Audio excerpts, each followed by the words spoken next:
یا 500 دینار یا اسے 50 اونٹ اس کے بدلے میں دینا پڑیں گے۔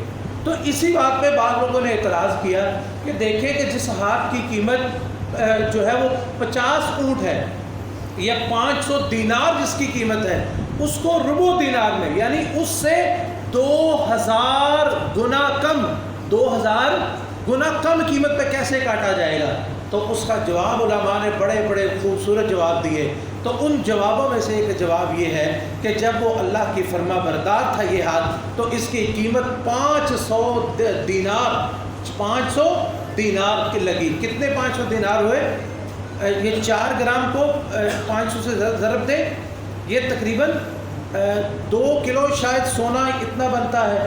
4 گرام 2 کلو سے زیادہ سونا بنتا ہے جو اس ہاتھ کی دیت بنتی ہے۔ اور لیکن جب یہ اللہ کا نافرمان ہوا تو اس کی قیمت جو ہے وہ چند روپے رہ گئی، صرف ربع دینار جو ہے وہ اس کی قیمت رہ گئی، یہ اتنی اس کی قیمت رہی۔ تو نبی کریم صلی اللہ علیہ وسلم نے ان سزاؤں کو عملی طور پر نافذ کر کے دکھایا۔ اور ان میں سے ایک صفوان بن امیہ رضی اللہ تعالیٰ عنہ کی روایت ہے، فرماتے ہیں کہ میں ایک دفعہ مسجد میں نماز پڑھ کے لیٹ گیا، چادر جو تھی وہ میں نے لپیٹ کے سر کے نیچے رکھی۔ ایک آدمی آیا، آرام سے اس کو کھینچنے لگا، اس نے چادر کھینچی، میری آنکھ کھل گئی، میں پکڑ کے نبی علیہ السلام کے پاس لے گئے، مسجد میں تھے۔ آپ نے فرمایا اس کا ہاتھ کاٹ دیجئے، کہنے لگا اللہ کے رسول میں نے معاف کیا۔ آپ نے فرمایا نہیں، اب فیصلہ میری عدالت میں آ چکا ہے، لہذا اب اس کی معافی نہیں ہے، اس کا ہاتھ کاٹ دیا گیا، ایک چادر کے بدلے میں اس کا ہاتھ کاٹ دیا گیا۔ اور اسی طرح ایک عورت تھی بنو مخزوم قبیلہ، جو وہاں کا سب سے اونچا قبیلہ شمار ہوتا تھا، اس کی ایک عورت تھی، اس کا کام کیا تھا، وہ کسی سے کوئی چیز ادھار مانگتی، گھر کا چیز کیا کہ ایک دفعہ اس نے زیورات لوگوں سے مانگ لیے، اس سے بھی لے لیے، اس سے بھی تو لے کے وہ واپسی کا انہوں نے مطالبہ کیا، کہنے لگے کون سے زیور؟ آپ نے حکم دیا واپس کرو، کہنے لگے جی میں ہے ہی نہیں میرے پاس، کوئی بھی نہیں۔ تو شہادتیں کٹھی ہوئی، پتہ چلا واقعی اس کا کام ہی یہ ہے، اب میں اس کا ہاتھ کاٹ دیا جائے، فیصلہ نافذ ہو گیا۔ اب وہ لوگ حیران، ایک دم پریشان، وہ تو جو اس کی حالت ہوئی اور باقی پورا بنو مخزوم قبیلہ وہ پریشان ہو گیا کہ ہماری تو ناک کٹ جائے گی، اتنے اونچے قبیلے کی عورت، اس کا جو ہے وہ ہاتھ کاٹ دیا جائے گا۔ نبی علیہ السلام نے تو حکم دے دیا اب تو کٹنا ہی کٹنا ہے۔ چنانچہ سارے لوگ اکٹھے ہوئے، بھی اب کیا کیا جائے؟ کہنے لگے جی یہاں رشوت تو سوال ہی پیدا نہیں ہوتی کہ اللہ کے نبی علیہ السلام کے دربار میں کوئی سوچ بھی نہیں سکتا، وہ اس وقت یہی عام طور پہ ہوتا ہے فیصلہ بدلوانے کے لیے، یا دوسرا طریقہ ہوتا ہے سفارش پہ دلوانا۔ انہوں نے کہا جی سفارش کون کر سکتا ہے؟ آج آ کے سارا دیکھ کے نگاہ انتخاب اسامہ بن زید رضی اللہ تعالیٰ عنہ ان پہ پڑی۔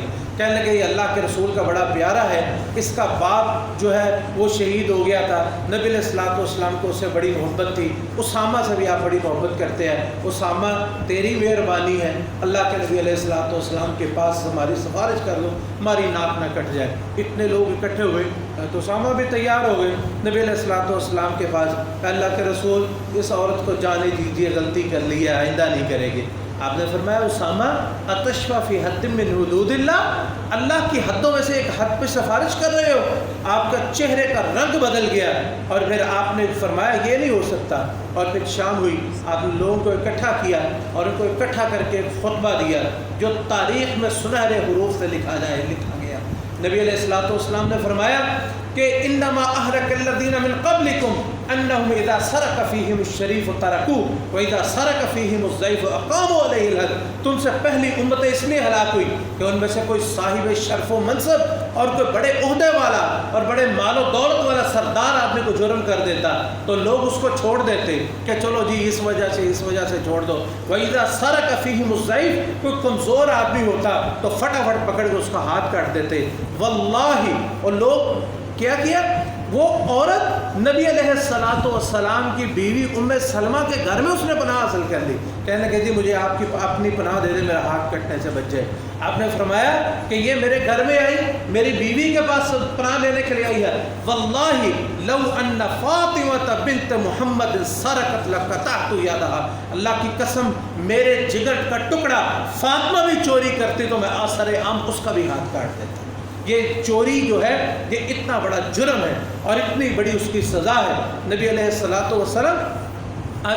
صلاۃ الکسوف ہم پڑھتے ہیں، یہ نبی علیہ السلام کا جو طریقہ ہے، کسوف کی نماز پڑھا رہے، اچانک آپ نے ہاتھ آگے کیا، پھر پیچھے کیا، پھر پھونکے مارنی شروع کر دی۔ صحابہ کرام پریشان ہو گئے۔ آپ نے پھر بعد میں بتایا کہ جب میں نے ہاتھ آگے کیا تھا اللہ رب العزت نے جنت میرے قریب کر دی، قریب تھا کہ میں جنت کے پھلوں میں سے کوئی پھل اتار لیتا تو تم قیامت تک اسے کھاتے رہتے، لیکن میں نے کچھ سوچ کے پھر وہ پھل نہیں اتارا، اور میں نے پھر جب میں نے پھونکے ماری تھی نا، جہنم میرے قریب کر دی گئی تھی، اتنی قریب کہ مجھے ڈر ہوا کہ اس کی گرمی کہیں تمہیں نہ جلا دے۔ میں پھونکے مار مار کے اس کی جو ہے وہ گرمی ختم کر رہا تھا۔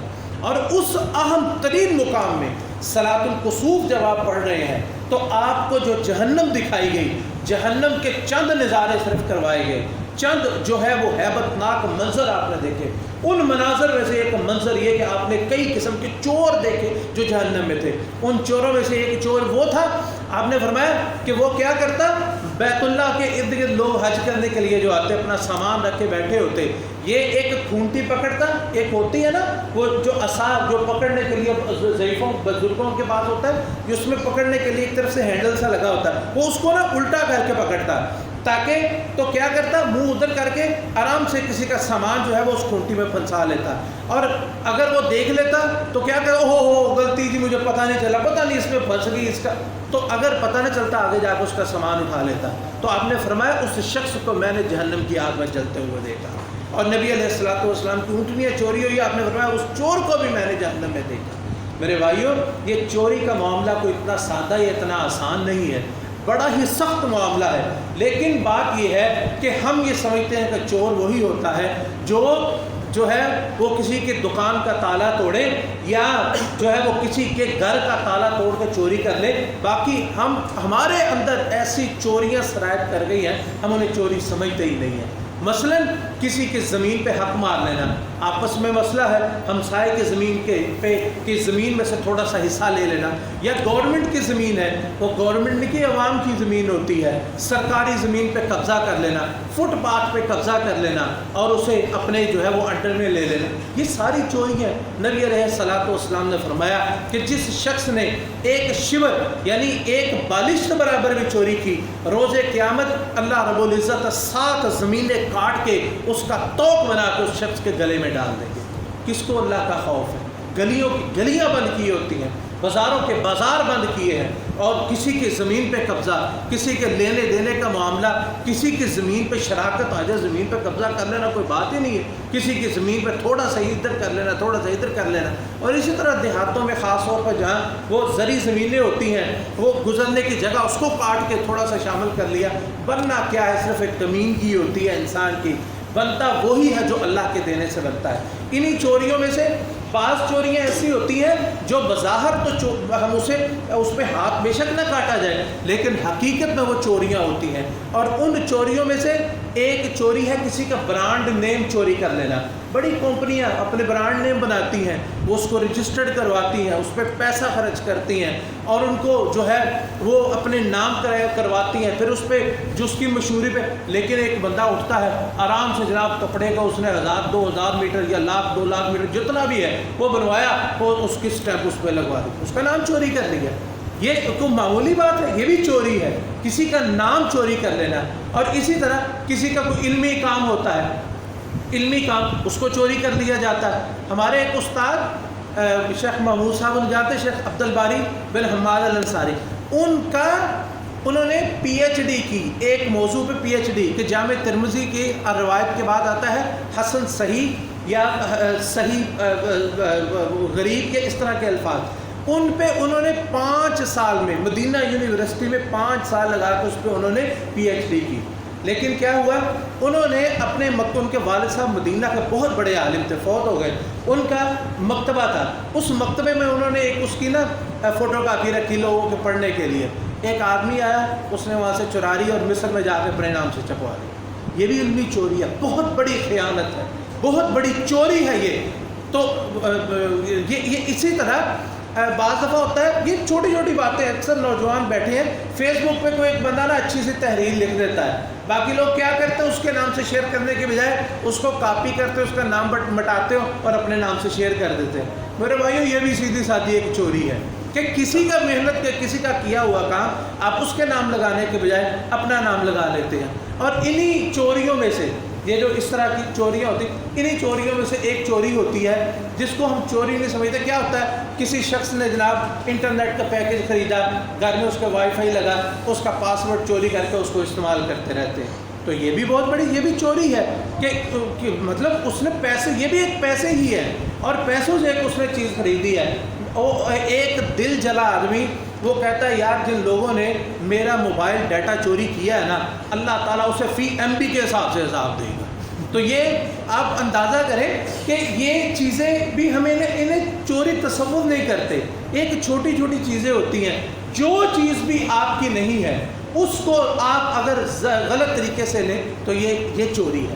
اور یہ چوری جو ہے وہ نام کی چوری ہو، یہ کسی برانڈ کی چوری ہو، یا کسی کے مال کی چوری ہو، یا کسی کے حقوق کی چوری ہو. یہ جیسے حقوق الطبع محفوظ ہوتے ہیں کئی کتابوں کے، اپنے نام سے کوئی کتاب سے پڑھ لے، یہ بھی چوری ہے. تو جو بھی یہ چوری کے جمیع اقسام ان سے بچنا چاہیے، اپنا محاسبہ کرنا چاہیے. اللہ تعالی ہمیں ایمانداری اور جو ہے دیانتداری اس کو اپنانے کی توفیق نصیب فرمائے. وآخر دعوانا ان الحمد للہ رب العالمین.